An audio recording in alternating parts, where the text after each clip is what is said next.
Hello बच्चों, let's see the question and the question is copper crystallized in a face-centered cubic lattice with a unit cell of 361 picometer. So what is the radius of copper atom in picometer? मतलब यहाँ पर बेटा हमारे पास है क्या, हमारे पास question में दिया हुआ है कि जो कॉपर है वो क्रिस्टलाइज हो रहा है face centre cubic lattice with a unit cell length of 361 picometre, है ना। उसकी यूनिट सेल लेंथ दी है, हमें रेडियस निकालनी है।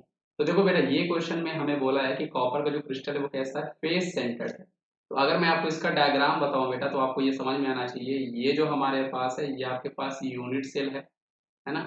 फेस सेंटर्ड कहने का मतलब क्या है बेटा, यहाँ पर एटम्स जो होते हैं वो आपके कॉर्नर्स में होते हैं, मतलब एटम्स जो होंगे वो आपके कॉर्नर्स में होंगे और साथ ही साथ एटम्स जो होंगे बेटा वो आपके फेस के सेंटर में होंगे। जैसे मैं आपको यहाँ पर एक डायग्राम बताऊं, ये आपका कहलाएगा बेटा फेस और इसके सेंटर में भी आपके पास एटम होंगे, है ना।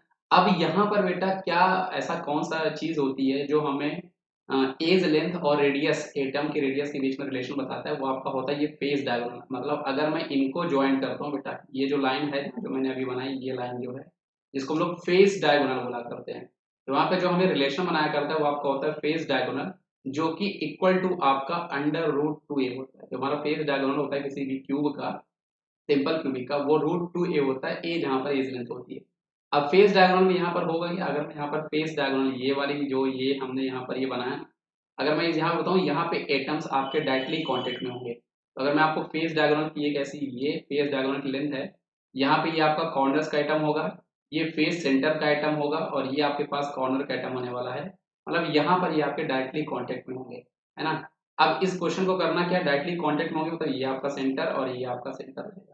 अब यहाँ पर आपको पता है एटम का रेडियस हमारे पास आर होता है। ये जो फेस डायगोनल आपका बन रहा है वो कैसे बन रहा है, ये आधा इसका, आधा एटम ये लग रहा है, एक पूरा एटम ये लग रहा है, इसका 2r हो जाएगा, ये आपका आ जाएगा। मतलब ओवरऑल ये आपका बनने वाला बेटा 4 और अंडर रूट 2a।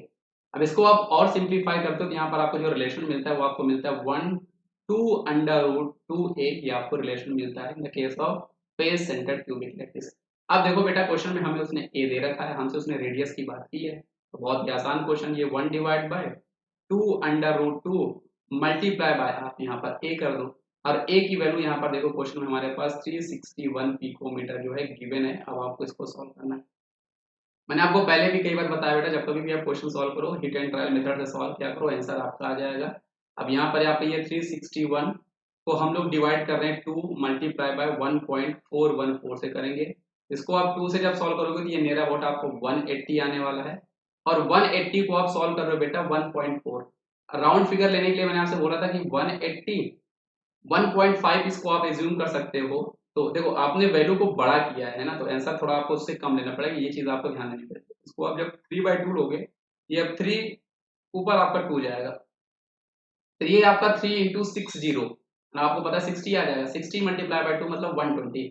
मतलब आपकी जो वैल्यू है ये आपकी 120 से थोड़ी सी ज्यादा होनी चाहिए, ये आपकी 120 से ज्यादा है, ये आपको समझ में आ गया क्यों, क्योंकि हमने वैल्यू को थोड़ा बड़ा किया है, उससे छोटी वैल्यू है तो ज्यादा आनी चाहिए। तो 120 के नियर अबाउट आपका आंसर देखो यहाँ पर ऑप्शन नंबर डी आपको मिल रहा है 128, इसलिए इस क्वेश्चन का सही जवाब हमारे पास 128 हो जाएगा। तो option number D is the correct answer. I hope आपको ये कॉन्सेप्ट समझ में आया होगा और हिडन ट्रायल भी आपको समझ में आया होगा। तो थैंक यू बच्चों।